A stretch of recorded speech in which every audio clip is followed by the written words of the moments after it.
अस्सलाम वालेकुम। उम्मीद है आप सब खैरियत से होंगे।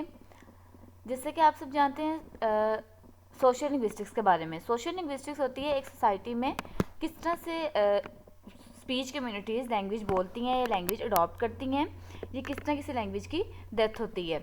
तो आज हम सोशल लिंग्विस्टिक्स की कुछ टर्म्स पढ़ेंगे जो कि लैंग्वेज रिलेटेड हैं।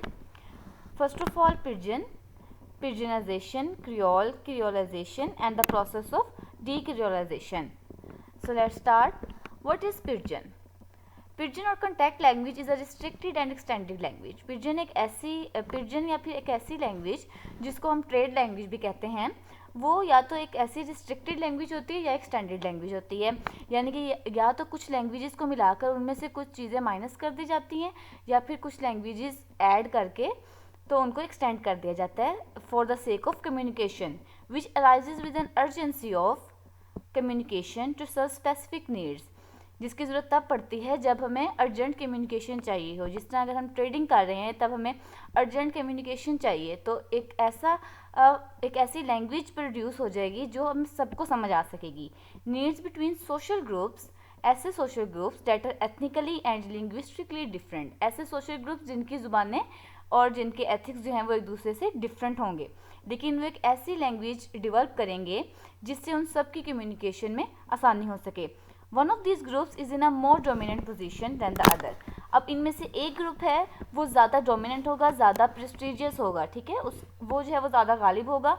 और जो दूसरा है less dominant group is the one which develops the pigeon. Less dominant group जो है वो ही पिजन डेवलप करेगा, वही जो है वो डोमिनेंट वाली लैंग्वेज यूज़ करेगा कम्युनिकेशन के लिए। The process of pigeonization probably requires a situation that involves at least 3 languages, one of which is clearly dominant over other. अब ऐसी 3 लैंग्वेजेस होंगी जिसमें से एक लैंग्वेज है वो सबके लिए सबके ऊपर जो है वो मोर प्रेस्टिजियस होगी, ज़्यादा डोमिनेंट होगी, और बाकी लैंग्वेज स्पीकर जो हैं वो उस लैंग्वेज को अपनाने की कोशिश करेंगे, उस लैंग्वेज के स्ट्रक्चर को फॉलो करेंगे ताकि वो कम्युनिकेशन ईजीली कर सकें। अब पिजन के 3 आउटकम्स हो सकते हैं। First one is die out pidgin. जब फॉर एग्जांपल अगर हम ट्रेडिंग कर रहे हैं, जैसे ही ट्रेडिंग ख़त्म हुई, जैसे हमारा पर्पस ख़त्म हुआ, when original reason for communication diminishes और डिसअपीयर्स, जब ओरिजिनल रीज़न ख़त्म हो जाए किसी चीज़ की तो पिजन जो है वो डाई आउट कर देता है, क्योंकि पिजन का कोई भी नेटिव स्पीकर नहीं होता। फर्स्ट ऑफ ऑल पिजन का कोई नेटिव स्पीकर नहीं होता। दूसरा ये कि ये डाई आउट भी कर सकती है। Second one is develop to more former roles. Lingua franca, lingua franca होती है एक ऐसी लैंग्वेज जिसको सब बोलते हैं। पहले जो है वो फ्रेंच लिंग्वा फ्रैंका थी, लेकिन अब जो है हम देख सकते हैं कि इंग्लिश लिंग्वा फ्रैंका है, क्योंकि हम इंग्लिश जो है वो वर्ल्ड वाइड बोलते हैं, इंटरनेशनली बोलते हैं और सबको इंग्लिश समझ आ जाती है।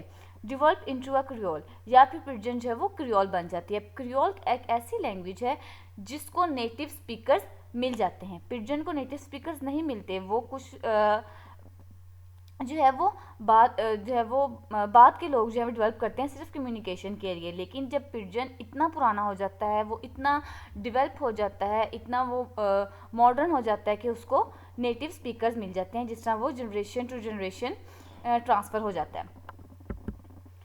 Pigeons most often arise in situations involving trading और लार्ज स्केल पॉपुलेशन मूवमेंट, जहाँ बहुत सारी पॉपुलेशन हो जिनको एक दूसरे के साथ कम्युनिकेशन करनी हो और उन लोगों की लैंग्वेजेस उनके लिंग्विस्टिकली वो डिफरेंट हो एक दूसरे से, तब जो है वो पिजन फॉर्म होते हैं।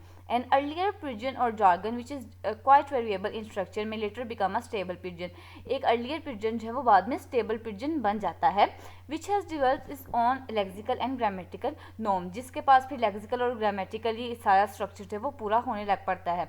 Compared to the contributing languages in contact, the stable pigeon is formerly a less complex. जो stable pigeon है फिर भी वो इतना complex नहीं होता।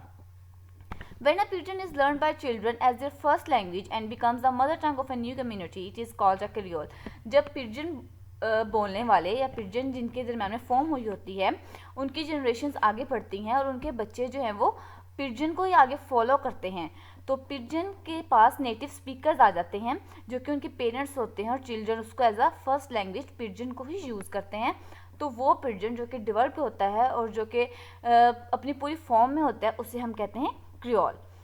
Unlike pigeons, creoles are not restricted in use and are like any other vernacular language in having a full range of informal function. अब creole के पास सारे इनफॉर्मल फंक्शंस होते हैं, पूरी ग्रामर होती है, पूरे उसके लेक्सिस होते हैं, पूरी उसकी मॉर्फोलॉजी होती है। Creoles are also more complex than pidgin. अब क्रियोल जो है वो पूरी तरह से कम्प्लेक्स होते हैं। पिजन जो है वो बिल्कुल एक रॉ लैंग्वेज होती है, ठीक है, सिर्फ कम्युनिकेशन के लिए यूज़ होती है। लेकिन क्रियोल्स जो हैं वो पूरी तरह से कम्प्लेक्स और डिवेल्प्ड होते हैं in terms of lexicon, morphology and grammatical rules. What is Creole? A Creole is a pidgin that has become the first language of a new generation of speaker. अब Creole एक ऐसा pigeon है जो कि नई generation के speaker की first language है, ठीक है। सपोज डैट हस्बैंड वाइफ दोनों जो है वो पिजन फॉलो कर रहे हैं और वो पिजन बोल रहे हैं, और उनकी जब उनके चिल्ड्रन जो हैं वो उस पिजन को एज अ फर्स्ट लैंग्वेज ले रहे हैं, ठीक है। उनके चिल्ड्रन ने और किसी लैंग्वेज के साथ उसको कंपेयर या मिक्सअप नहीं किया, उन्होंने उस पिजन को as a first language use किया है सोसाइटी में, और उसे हम कहते हैं क्रियोल। क्रियोलाइजेशन का प्रोसेस किस तरह होता है? Creolization is the process where a pidgin expanded in structure and vocabulary in order to express the range of meanings and serve the range of functions required of a first language. अब pigeon जब creole बनता है तो उसका सारा structure, उसकी vocabulary जब expand होती है फर्स्ट लैंग्वेज के हिसाब से। अब हमारे पास कोई भी स्टैंडर्ड लैंग्वेज है, हम इंग्लिश ले लें, उर्दू ले लें, या चाइनीज़ ले लें, फ्रेंच ले लें, कोई भी स्टैंडर्ड लैंग्वेज है, उसका एक पूरा स्ट्रक्चर है, उसकी वोकेबलरी है, उसके सारे मीनिंग्स, उसके फंक्शंस हैं। एक पिजन जब इन सब चीज़ों को फॉलो अप करता है तो फिर वो बनता है creole. Decreolization. Shift towards standard form of the language from which the Creole derives. The standard language has a status of social prestige, education, wealth. Creole speakers find themselves under great pressure to change their speech in the direction of the standard. अब decreolization क्या होती है? इसे हमें समझ आ रही है कि creolization का ऑपोजिट जो है वो decreolization है। एक लैंग्वेज अब जो क्रियोल बोलना शुरू हुए हैं, जो जिन्होंने क्रियोल अडॉप्ट की है, जब वो लोग ऐसी सोसाइटी में जाते हैं जहाँ पर एक मोर प्रेस्टिजियस लैंग्वेज है तो उनको वो डेवलप करनी पड़ती है, उनको उस पर अमल करना पड़ता है, जिसकी वजह से उनका सारा क्रियोलाइजेशन का प्रोसेस ख़त्म हो जाता है। उसको हम कहते हैं डीक्रियोलाइजेशन। फॉर एग्जांपल, एक जगह पर सिंधी, पश्तो या कश्मीरी बोलने वाले कुछ लोग हैं, ठीक है, और उन सब ने आपस में कम्युनिकेशन करनी है, वो पाकिस्तान में रह रहे हैं, और वो लोग जो हैं वो उन सबको मिलाकर हमारे पास एक स्ट्रक्चर बनाएंगे जो कि सिमिलर टू उर्दू लैंग्वेज होगा। तो वो लोग बोलना शुरू कर देंगे उर्दू। अब उर्दू उनके लिए एक पिजन है। जब उर्दू उनकी जनरेशन में जाएगी, उनकी जनरेशन उर्दू बोलना शुरू करेगी तो उर्दू एक क्रियोल बन जाएगी।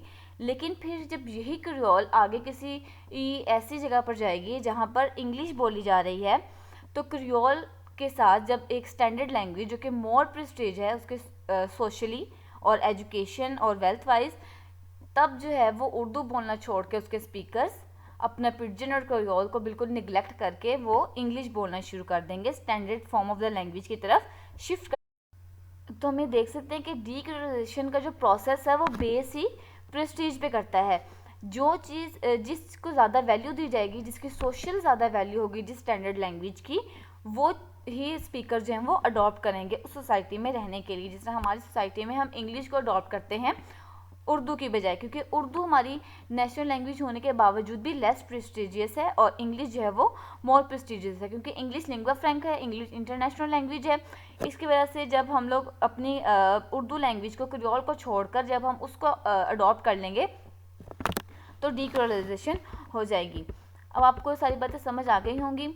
पिजन जो है वो ऐसी लैंग्वेज है जो कि हम ट्रेड लैंग्वेज के तौर पर या कॉन्टैक्ट लैंग्वेज के तौर पर यूज़ करते हैं, ठीक है। उसका कोई नेटिव स्पीकर नहीं होता, उसकी कोई जो है वो कम्प्लेक्सिटी नहीं होती उसके अंदर, वो सिर्फ कम्युनिकेशन के पर्पज़ के लिए यूज़ होती है। लेकिन जैसे जैसे पिजन जो है वो डेवलप करता जाता है, जैसे जैसे वो उसके अंदर जो है वो टर्म्स ऐड हो जाती हैं, उसकी ग्रामेटिकल स्ट्रक्चर बेहतर होता जाता है, वैसे वैसे जो है वो जनरेशन के साथ साथ आगे पास आउट होती जाती है, और चिल्ड्रन जब उसको as a first language use करना शुरू करते हैं तो वो क्रियोल बन जाता है, ठीक है। और फिर क्रियोल के आगे जब हम क्रियोल को एक्सपेंड करते हैं, क्रियोल के अंदर meanings, function, structures, vocabulary add करते हैं, तो वो क्रियोलाइजेशन।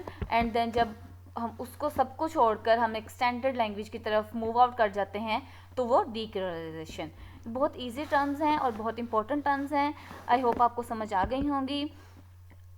अगर आपको समझ नहीं आई तो आप कमेंट सेक्शन में पूछ सकते हैं। वीडियो को लाइक करें, अपने फ्रेंड्स के साथ शेयर करें और हमारे चैनल को सब्सक्राइब